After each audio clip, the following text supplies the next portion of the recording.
Please wake up. Stay with me. This is your fault. You did this to her. No, I love her. Love, look at her now. My sister. Please calm down.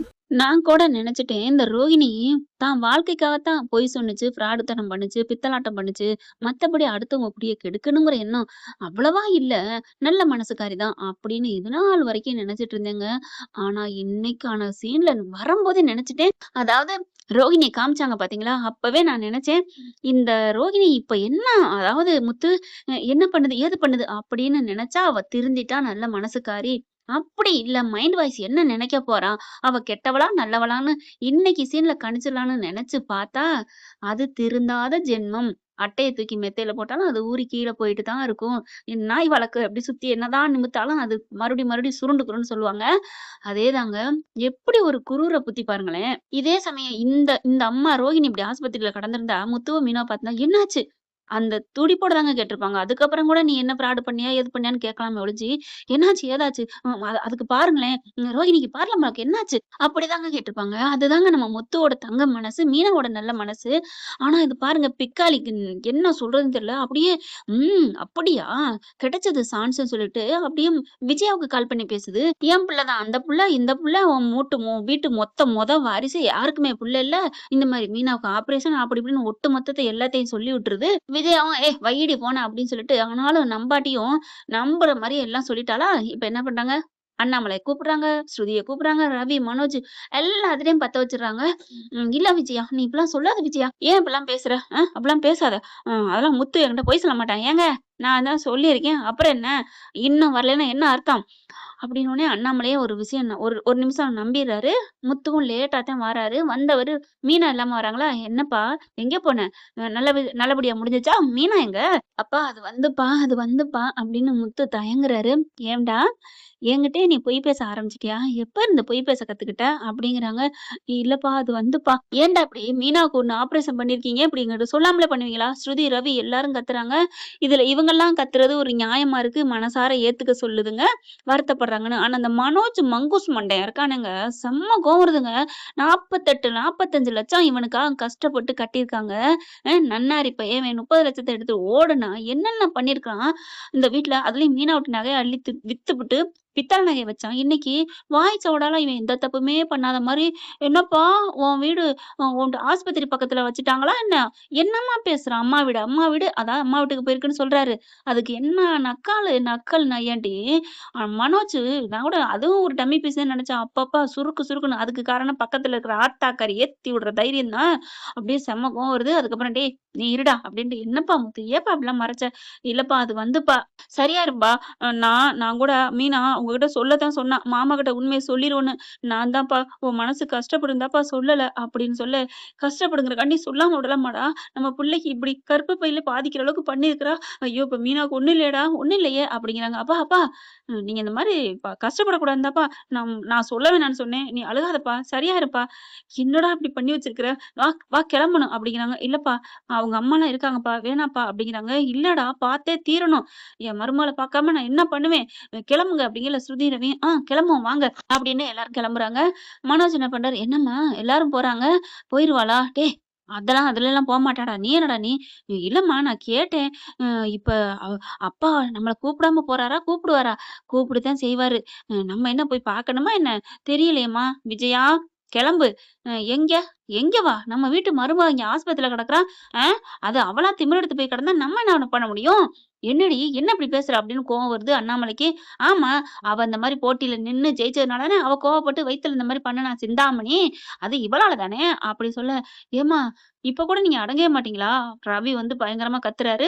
அண்ணி அந்த மாதிரி பொறுப்புல இருந்ததுனாலதான் நல்லது பண்ணிட்டு இருக்காங்க. எத்தனை குடும்பம் வாழ்த்துது தெரியுமா அண்ணிய? ஆமாடா, அவங்க வாழ்த்திட்டு போயிருவாங்க. அவங்க நல்லா இருக்காங்களா? இப்ப யாரு கஷ்டப்படுறது? என் பேச்ச யாரு கேக்குறது? இது என்னது? நீங்க மீனாவுக்கு இப்படி ஆயிடுச்சேன்னு சொல்ற மாதிரி தெரியல போல இருக்கே. நீங்க என்னமோ உங்க பேச்ச கேட்காம பண்ணதுனால சொல்ற மாதிரி இருக்கே அப்படின்னு முத்து சொல்ல, முத்து விடுங்க வாங்க நம்ம போவோம் அப்படிங்கல. ஏய் இப்ப வர்றியா இல்லையா? இல்ல நான் அப்படிங்கல. இப்ப நீ வரல, நான் வரும்போது நீ வீட்டுல இருக்க கூடாது. வீட்டை விட்டு வெளில போயிடணும். ஏன்? இது ஏன் வீடு? இனிமே ஏன் வீடு நீ சொல்லாத. எது உன் வீடு? இது முத்து மீனாவோட வீடு. ஆ என்ன அப்பா? அம்மா என்னம்மா இப்படிலாம் அப்பா சொல்றாரு? அதானே ஒரு 45,00,000 குடுத்துட்டா அவங்க வீடாயிருமா? ஆமா. நீ வெளியில தெருவுலான்னு நின்ன. அந்த ஒரு நிமிஷம் உயிர கையில பிடிச்சுட்டு 2 பேரும் வந்து காச குடுக்கலன்னா என்ன பண்ணியிருப்ப? என்னடி பண்ணியிருப்ப? அப்படின்னு கத்துறாங்க. இங்க பார். ஒழுங்கு மரியாதையா வந்து பார்க்க வர்ற அந்த பிள்ளைக்கு ஆறுதல குடு. இல்லைன்னு வச்சுக்கயேன், ரூ. 48,00,000 இப்பயே எண்ணி வை. உன் வீட்ல நீயே இருந்துக்க. நாங்க போய்க்கிறோம். ஆ ஐய்யய்யோ! டேய் ரூ. 48,00,000 வச்சிருக்கியாடா? ஆமாம்மா. இந்தா சட்ட பைக்குல வச்சிருக்கேன். எடுத்து குடுக்குறேன். நீ வேற ஏம்மா 4,00,000 இல்ல. ஏன் ரூ. 400 இல்ல. அப்ப நீ என்னதான்டா கடை வச்சு நடத்துற? விஜயா கேக்குது. விடும்மா. கடன்ல தாம்மா ஓடிட்டு இருக்கு கடை. அப்புறம் எதுக்கு? கடைக்கு நீ எங்கேயாவது வேலைக்கு போனா கூட ஒரு மாசத்துக்கு ஒரு 30, 40 சம்பாரிக்கலாம். அம்மா விடும்மா அதெல்லாம் பேசாதம்மா அப்படின்னு சொல்லிட்டு கூட்டிட்டு போறாங்க. ஆஸ்பத்திரிக்கு. நானும் வரேங்க அப்படின்னு பின்னாடி பிக்கப் ஆயிக்கிறது. ஏன்னா 45,00,000 கேட்டுருவாளே அப்படின்னுட்டு ஆஸ்பத்திரிக்கு போறாங்க. மீனா அப்படின்னு அண்ணாமலை குரல் குடுத்தோனே, மாமா அப்படின்னு அழுகுறாங்க. அழுகாத, அழுகாத அப்படின்னு சொல்லிட்டு இருக்கையில வயித்துல தான் கட்டு போட்டுருக்காங்க. அப்படியே பாவமா இருக்கு பார்க்கையில. ஏம்மா இப்படி என்ட்ட மறைச்ச? இல்ல மாமா நான் சொல்லத்தான் சொன்னேன். அவர்தான் நீங்க கஷ்டப்படுவீங்கன்னு. அண்ணாமலை அழுகுறாருங்க. அப்பா ஏப்பா அழுகுற? நீ சும்மா இருடா அப்படின்னு சொல்லிட்டு, நம்ம வீட்டு சாமிடா இப்படி சரிஞ்சு கிடக்கேடா அப்படின்னு அழுகுறாரு. மீனாவ பார்த்து, மாமா நீங்க இப்படி அழுகக்கூடாதுன்னு தான் மாமா அவரு சொல்ல வேணாம்னு சொன்னது. சந்திரா அங்க நிக்குது. இப்ப எப்படி இருக்கு? வேதனை தான் இருக்கு. மாத்திரை குடுத்துருக்காங்க அப்படிங்கிறாங்க. அப்படியே சோர்வா இருக்குது. மீனா பார்க்கவே, அத்தையும் வந்திருக்கா. ரவியும், ஸ்ருதியும் முன்னாடி வேகமா வந்துடுறாங்க. ஏன் மீனா என்கிட்ட ஒரு வார்த்தை கூட சொல்லல? நான் உங்க கூட பிறந்த சிஸ்டர் இல்லையா? என்னைய அப்ப நீங்க நினைக்கல தானே? அப்படிலாம் இல்ல. ஏன் எல்லாத்தையும் கஷ்டப்படுத்தணும்னு தான். அப்போ நீங்க மட்டும் கஷ்டப்படலாமா? அப்படி இப்படின்னு கொஞ்சம் செல்லமா, உரிமையா சண்டை போடுறாங்க. ரவியும் அதே மாரி திட்டுறாரு.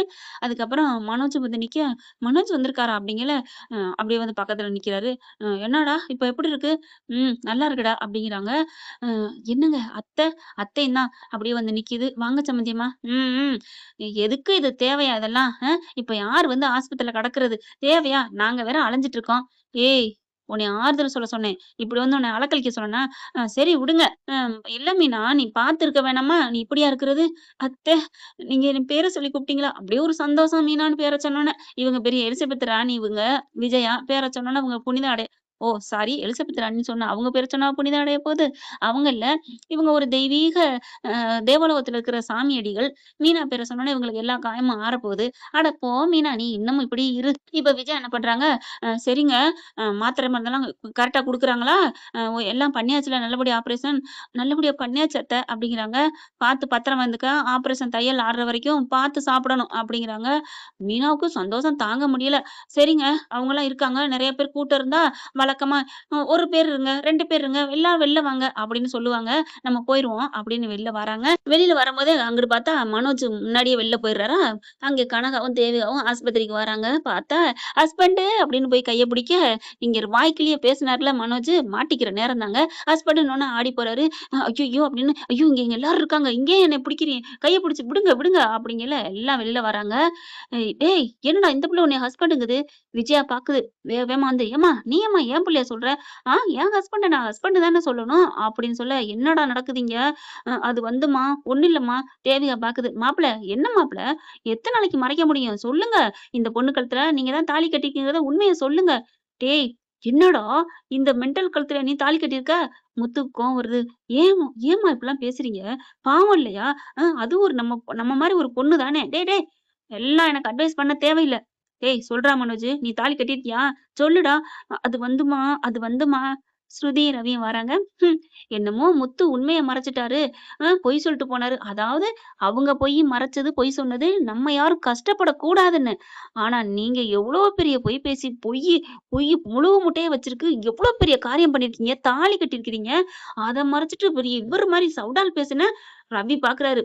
முத்து படிச்சு என்னென்னமோ பேசுனியேடா? என்ன ஆஸ்பத்திரி பக்கத்துலயா வீடு இருக்குன்னு? இப்ப எங்கடா இருக்கு? என்ன இந்த அம்மா கழுத்துல தாலிய கட்டிப்புட்டு நீ பாட்டுக்கு கமுக்கமா இருக்கிற. இப்ப உன்னை என்னடா பண்றது? இல்லடா ரவி, இல்லடா முத்து அப்படிங்கல. அட ச்சீ!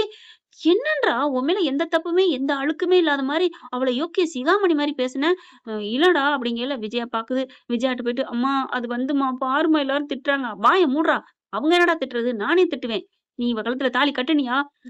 ஆமாம்மா. பலார் பலார்ன்னு அற குடுக்குறாங்க. எந்த தைரியத்துல நான் கட்டுனேன்? இல்லம்மா, அவங்க கோடான கோடி பணக்காரவங்கம்மா. அப்படின்னா, இந்த மெண்டல் குடுத்த நீ தாலி கட்டுவியா? அம்மா அது வந்தும்மா அப்படின்னு சொல்ல சொல்ல அடி நச்சு எடுக்காரு. ஹஸ்பண்ட விடுங்க. என் ஹஸ்பண்ட அடிக்காதீங்க. இந்த பிள்ளை வந்து கெஞ்சுது. அங்கிட்டு பார்த்தா, என் மாப்பிள்ளைய அடிக்காதீங்க. என்ன சம்பந்தியம்மா? பெத்த புள்ளைய அடிக்கிறீங்க? ஏய்! வாய மூடு உன்ட்ட நான் வரல அப்படின்ட்டு மனோஜை பிடிச்சி சாத்த அங்க இருக்கிறவங்க வந்து என்னம்மா வெளில போய் சண்டை போடுங்க அப்படின்னு அரசு எல்லாம் சொல்ல உன்னை வெளில வந்து வச்சுக்கிட்டோம் ஏன்டா அப்படி பண்ணுன்னு போட்டு மண்டையில நங்கு நங்குன்னு கொட்ட இந்த பிள்ளை என்ன பண்ணுது என் ஹஸ்பண்ட் எப்படின்னு மறுபடியும் வர கையை பிடிச்சி இழுக்குது. விஜயாவை பார்த்து என்ன பண்ணுது கையை விடுறி அப்படின்னு சொல்லிட்டு கனகா என்ன பண்ணுது விஜயா விடலைன்னு கையை பிடிச்சி நறுக்குன்னு கடிச்சு வைக்க ஐயோ அம்மா அப்படின்னு கத்து துடிக்குது. ஐயோ ஏன் கனகா எங்க அம்மா போய் கடிச்ச உங்க அம்மானா உன்னை அடிச்சிச்சு இல்ல ஹஸ்பண்ட் நான் எப்படி விடுவேன் அட அப்பா ஹஸ்பண்டுங்கிற பாசம் எப்படிலாம் போகுது பாத்தீங்களா ஃப்ரெண்ட். அப்படியே விஜயா ஐயோ அம்மான்னு மயங்கி விழுகுது. இவ என்ன பாம்பு கடி மாதிரி கடிச்சு விட்டாலே ஐயோ பார்த்தா நல்லா கடிச்சது ஐயோ அம்மா டாக்டரை கூப்பிடுறாங்க என்னம்மா பார்த்து நடக்க மாட்டீங்களா அப்படின்னு அந்த அம்மா அடுத்த பெட்ல இருக்கு. இங்க மனோஜ் மாமியாரு செம்மையா கொடுத்து கலட்டுறாங்க.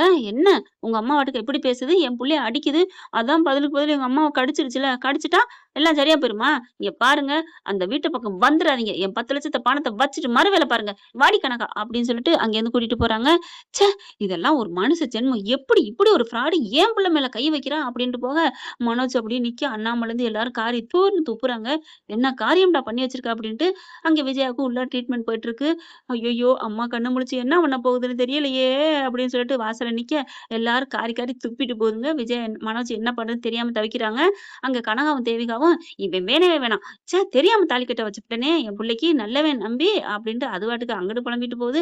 ஏன்னா அவங்க பொண்ணு மேல அவங்க ஆத்தா கைய வச்சுட்டாங்களாம். இப்பவே இம்புட்டு பாடி படுத்துறவ நாளை பொண்ண மருமகளை வச்சு பார்க்க மாட்டாலே கொடுமைப்படுத்திடுவாளே அம்மாடியோ இப்படி ஒரு ராட்சசியா இந்த மாதிரி ஒரு நிலைமையில இருக்கிற ஒரு புள்ளைய பார்த்து எப்படி கை நீட்ட போச்சு. தேவிகா சொல்றது என்னமோ சரிதான் ஆனாலும் டைவர்ஸ் வாங்காட்டிலையும் கல்யாணம் பண்ண வச்சது உன்னோட தப்பு தானே என்ன தேவிகா அதெல்லாம் பேசக்கூடாது ராங் ப்ரோ என்ன ப்ரோ அப்படிங்கிற மாதிரி இருக்கு. என்ன ஃப்ரெண்ட் இப்படிலாம் போனா நல்லா தானே இருக்கும் பார்க்கலாம் என்ன நடக்க போகுதுன்னு. இந்த பத்தி உங்களுக்கு பிடிச்சிருந்துச்சுன்னா உங்க பொண்ணான கையில லைக்க போட்டு சப்ஸ்கிரைப் பண்ணி ஆதரவு கொடுங்க அன்பு உறவுகளே. Thank you friends. இந்த வீடியோ உங்களுக்கு பிடிச்சிருந்தா தயவு செய்து லைக் பண்ணுங்க இன்னும் அப்டேட்ஸ்க்காக சேனலை சப்ஸ்கிரைப் பண்ண மறக்காதீங்க. நம்ம கிட்ட இருக்க எல்லா சேனல்ஸோட லேட்டஸ்ட் வீடியோ அப்டேட்ஸ்க்காக மேல ரைட் சைடுல காட்டுற லிங்கை கிளிக் பண்ணி வாட்ஸ்அப் குரூப்ல ஜாயின் பண்ணுங்க. உங்களிடம் விடைபெறுவது நான் உங்கள் மெஹர்.